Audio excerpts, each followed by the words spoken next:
Welcome back, everyone. This is Mr. Brain, your friendly neighborhood gaming dad, here with another game mechanics video.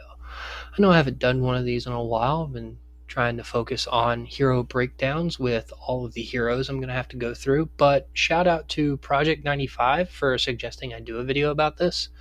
And while they suggested that I just focus on tips for training troops, I'm going to expand a little bit on it and touch base with each of the different troop types, their pros and cons, as well as training tips that you can use for different events.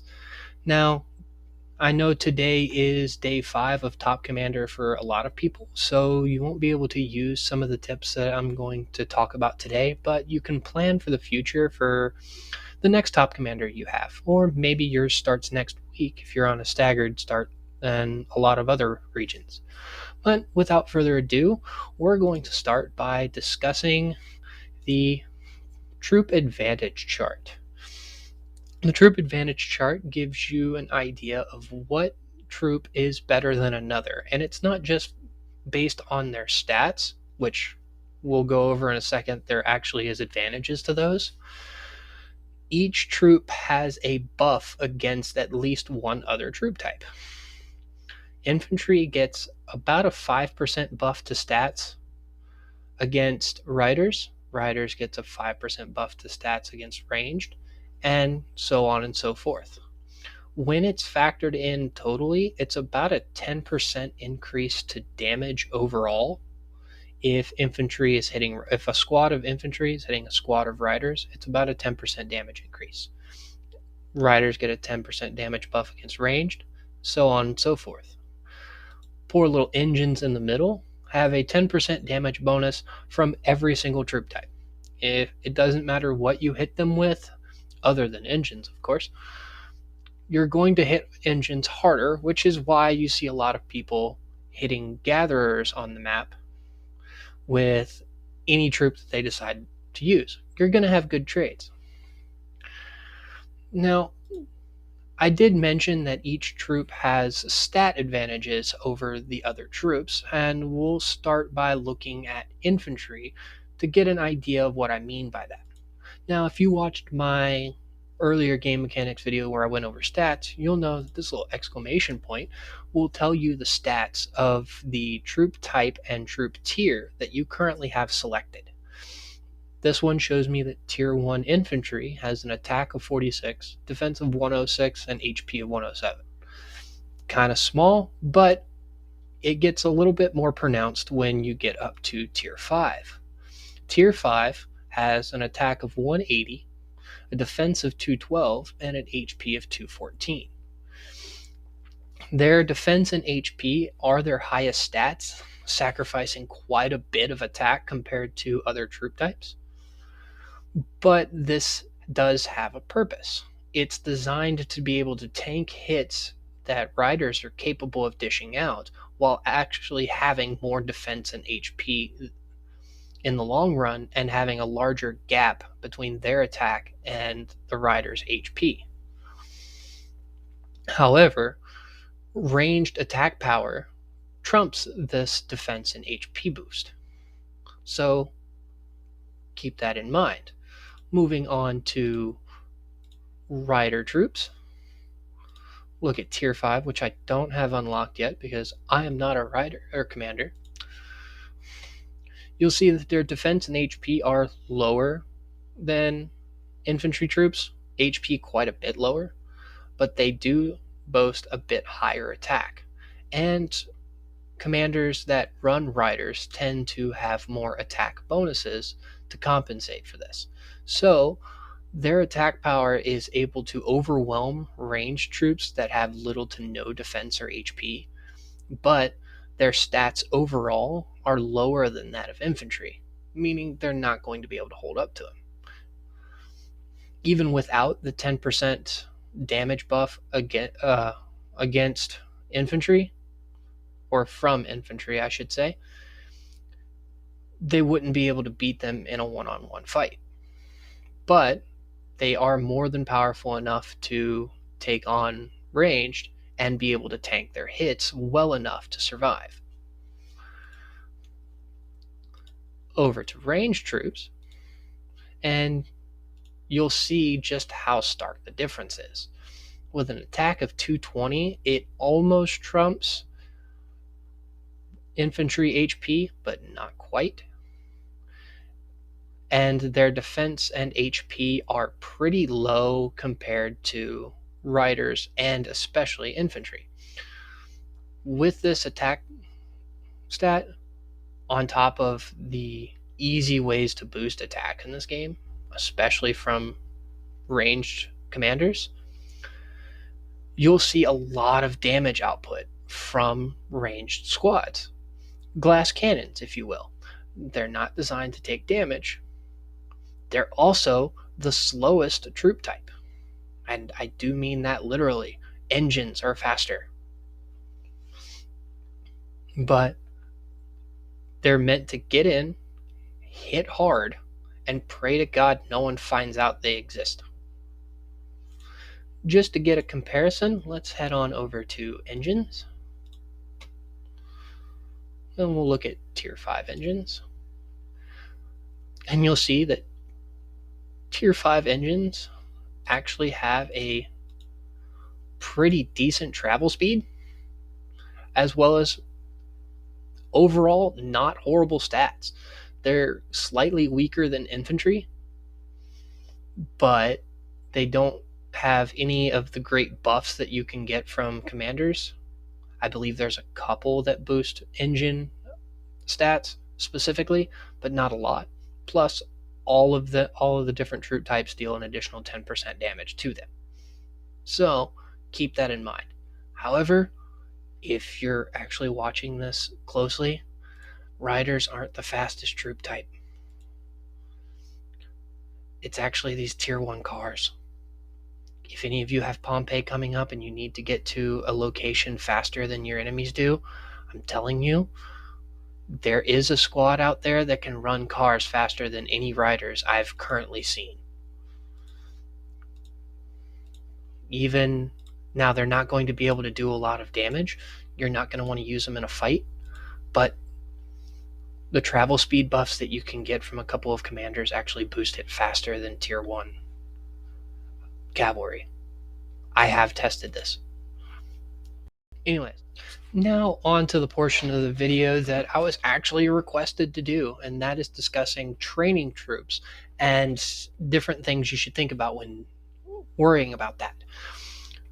Training troops is a key point of multiple different events, 2 of which exist within Top Commander. Day 3 is Troop Training Speed Up Day, as I like to call it. And day 5 is upgrading equipment and parts and training troops in general. This one is not specific to using speed ups, it's just training squads. And I'll explain how you can exploit that difference a little bit later. The first thing I want to make sure that everyone is aware of is if you don't have a full squad of troops, do not worry about upgrading troops or improving troops, because if you can't field a full march, upgrading your troops isn't going to help you as much as just making more troops. Now, this isn't going to be a problem you deal with later on in the game. You're going to have marches capable of holding over 200,000 troops, and you're going to have the troops to fill it up. Then you can worry about it. But if I have a capacity of 217,000 troops, but I only have 200,000 infantry, I need to make troops before I worry about improving them, because I'm losing out on 17,000 troops worth of buffs, and it is buffs because you do get increased attack, defense, and HP just from having more troops on the field, which is why squad capacity buffs are always great. But if I'm sitting at 200,000 just focusing on upgrading troops and someone else is pushing the additional 17,000, they will beat me in a fight. Because they'll get to that 17 long before I upgrade all of my troops, and then they will be upgrading with me, and they will stay consistently ahead of me. So keep that in mind. Until you've got a full march of each troop type that you want, focus on making more troops before you worry about improving them. Next, improving troops is the best way to get points in this particular stage of the event. Because if you notice, it's training a squad. Even if it only counts the difference between the points in squads, that means if I upgrade a tier 4 troop to a tier 5, I get the same amount of points as training a tier 4 squad, while only worrying about less than half of the time. And I'd be happy to show you this because I have an instance where I can do that. I will go ahead and speed this up because I need some more points. I want to get those arrows since they're nice and free and try and get that little legendary tag. So I'm going to, if I were to create 1,500 tier 4 troops, it would take me 21 hours. If I were to create 1,500 tier 5 troops, it would take me 26 hours and change. 21 hours, 26 hours, about a 5-hour difference. Don't know if you've already caught on to the difference there. That means that upgrading the same 1,500 troops is only going to take 5 hours. But I'll get 40 points for each one, same as I would making a tier 4 troop in a quarter of the time. This does apply to lower levels as well because it's still about a 5-hour difference. So while it's not as great from 4 to 5, 3 to 4 is still 3 times the amount of points that you're going to get for the same amount of training speed ups you'd use in this event. So, and we'll test that out right here in real time. 393,500. We're going to create 1,500 troops, tier 4 troops. And I'll come in here. I will speed them up because I want to do that. 393, 453. I made about 60,000 points. Now, if what I said was correct earlier, I should be able to take 1,500 troops, upgrade them for only 5 hours worth of time. And this puts me at 513,000. Same amount of points, a quarter of the speed ups used. So what you want to do for day 3 of the training is use your training speed ups, about half of them that you plan on using for the event, training 1 tier lower or maybe even 2 tier lower troops if you wanted to try that, because that's still a 60 point difference between 15 to 26 at a cost of 11 hours, and you get 3 times the points. You want to make a lower tier troop, and then on day 5, today, you upgrade that troop to the tier to your highest tier. Even if I go ahead and make 1,500 troops,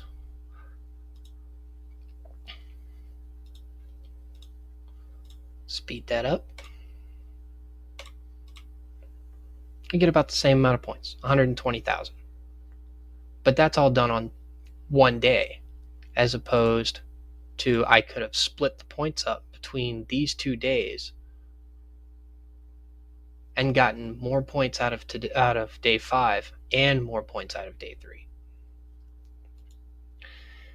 And with that, I think I've covered everything I was asked to cover. If any part of this was confusing, please let me know in the comments. I'm more than happy to try and clarify any of the points made in this video. If you have any other content ideas like Project 95 had, please let me know in the comments below. I love doing videos like this, especially over game mechanics and understanding different commanders in this game. And with that, this is Mr. Brain, your friendly neighborhood gaming dad, signing